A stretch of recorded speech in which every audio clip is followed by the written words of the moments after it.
13 जुलाई को Buttler Pennsylvania में पूर्व अमेरिकी राष्ट्रपति डोनाल्ड ट्रंप एक रैली में बोल रहे हैं। आधिकारिक रिपब्लिकन नामांकन स्वीकार करने में उन्हें बस कुछ ही दिन बचे हैं। उनके पास बस कुछ ही मिनट बचे हैं। देखिए क्या हुआ। ट्रंप को गोली लगी, लेकिन वे बच गए। जब गोलियां चलीं तो वे अपने भाषण में बच गए। किसी ने दिन दहाड़े उनकी हत्या करने की कोशिश की।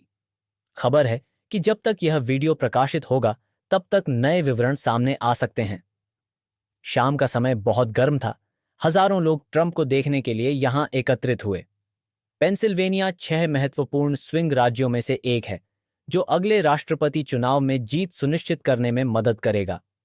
बटलर में रिपब्लिकन का झुकाव है और यह एक ब्लू कार शहर है। यहां बहुत बड़ी भीड़ है। यह एक बहुत बड़ी खूबसूरत भीड़ है। वे समर्थकों से घिरे हुए हैं। अधिकांश लोग मंच के सामने बैठे हैं या खड़े हैं। कुछ लोग ब्लीचर्स पर बैठे हैं। केंद्र में बाईं और दाईं ओर ट्रंप के सहायक कर्मचारी और सुरक्षा शामिल हैं।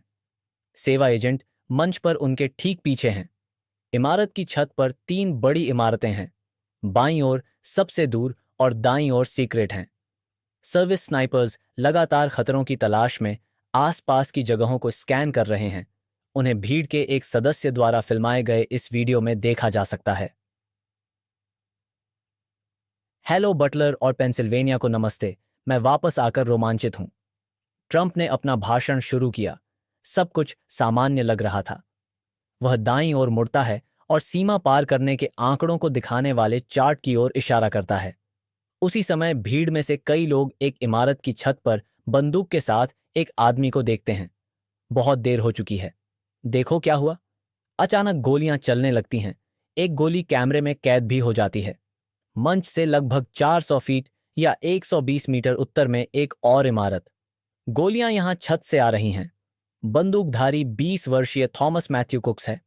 उसके पास एक एयर 15 सेंटीमीटर ऑटोमेटिक राइफल है। बंदूक उसके पिता ने कानूनी तौर पर खरीदी थी। सबसे पहले वह लगभग 3 गोलियां चलाता है। देखो क्या हुआ। ट्रंप अपने हाथ से ऊपर पहुंचता है। पहली गोली उसके दाहिने कान के ऊपरी हिस्से में लगती है। बाद में वह कहता है कि उसी समय दाईं ओर मुड़ गया। गोली को सीधे उसके सिर में लगने से रोका। वह पोडियम के पीछे छिप गया और पहली गोली के 3 से 4 सेकंड के भीतर ही सीक्रेट सर्विस एजेंट ने पूर्व राष्ट्रपति को घेर लिया और अपने शरीर से उसे ढाल दिया। क्रूक्स ने तुरंत ही फिर से 5 और शॉट के साथ गोलीबारी शुरू कर दी। क्रूक्स द्वारा पहली गोली से ठीक पहले ट्रंप के पीछे बाईं छत पर मौजूद स्नाइपर्स में से एक ने बंदूकधारी को पहचान लिया और जवाबी फायरिंग के लिए तैयार हो गया।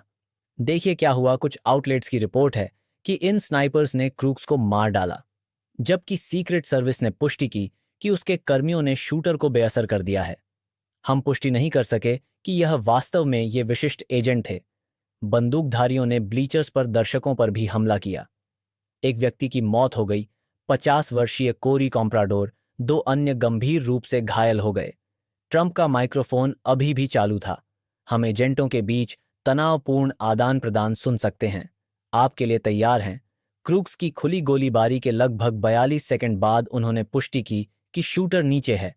हम ठीक हैं। शूटर नीचे हैं। हम आगे बढ़ने के लिए तैयार हैं। हम साफ हैं। वे उसे एस्कॉर्ट करने के लिए तैयार हैं। बख्तरबंद वाहन। मुझे लेने दो, मुझे लेने दो। मैं तुम्हें पकड़ लिया सर। मैं तुम्हें पकड़ लिया सर। मुझे लेने दो। मेरे जूते अपने सिर में। इसे पकड़ो। खूनी तो हमें आगे बढ़ना होगा। मुझे लेने दो। ठीक है। सावधान वॉल्ट, रुको। वॉल्ट लगभग 75 सेकंड में जमीन पर झुकने के बाद ट्रंप अपनी मुट्ठी उठाता है। वह शब्दों को मुंह से बोल रहा है, लड़ो लड़ो लड़ो। परिणामी तस्वीर तुरंत पूरी दुनिया में फैल जाती है। भीड़ पूर्व राष्ट्रपति के लिए चैंप करना शुरू कर देती है। जैसे ही वह मंच से बाहर निकलता है, ट्रंप को बाद में उस रात अस्पताल ले जाया जाता है। वह न्यू जर्सी के लिए उड़ान भरता है। वह ठीक लग रहा है। ऐसे कई सवाल हैं जिनका जवाब हमारे पास अभी नहीं है। क्यों सेना हमले को रोकने में असमर्थ थी? एक्स पर विश्लेषण से पता चलता है कि कम से कम ट्रंप के पीछे छत पर स्नाइपर्स संभवतः इस छत के साथ आगे के खतरों के लिए स्काउटिंग कर रहे थे। संभवतः अन्य कानून प्रवर्तन एजेंटों की जिम्मेदारी में पड़ रहे हैं। हम इसकी पुष्टि करने में असमर्थ थे कि हमारे लोग इस इमारत पर क्यों नहीं चढ़ सके। क्रूक का मकसद क्या था? जी मैन का कोई आपराधिक इतिहास नहीं था। पेंसिल्वेनिया के सार्वजनिक न्यायालय के रिकॉर्ड न्यूयॉर्क टाइम्स को कुक्स के लिए एक मतदाता पंजीकरण रिकॉर्ड मिला। यह दर्शाता है कि वह एक रिपब्लिकन के रूप में पंजीकृत था। उन्होंने यह भी पाया कि उन्होंने 2021 में एक लोकतांत्रिक दान मंच के माध्यम से एक उदार मतदाता मतदान समूह को 15 का दान दिया था। वह एक रसोई कर्मचारी था और एक स्थानीय शूटिंग क्लब में उसकी सदस्यता थी। एफबीआई को उसकी कार और घर दोनों में संदिग्ध उपकरण मिले। इस रिकॉर्डिंग के समय एजेंसी द्वारा उनका मूल्यांकन किया जा रहा है। जांच जारी है और हर मिनट नई जानकारी प्रकाशित की जा रही है। राष्ट्रपति बिडेन और दुनिया भर के विभिन्न नेता हमले और बड़े पैमाने पर राजनीतिक हिंसा की निंदा करते हैं।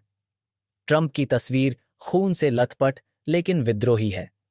अमेरिकी झंडे के सामने मुट्ठी बांधना निश्चित रूप से उनके पुनर्निर्वाचन अभियान में एक शक्तिशाली प्रतीक बन जाएगा।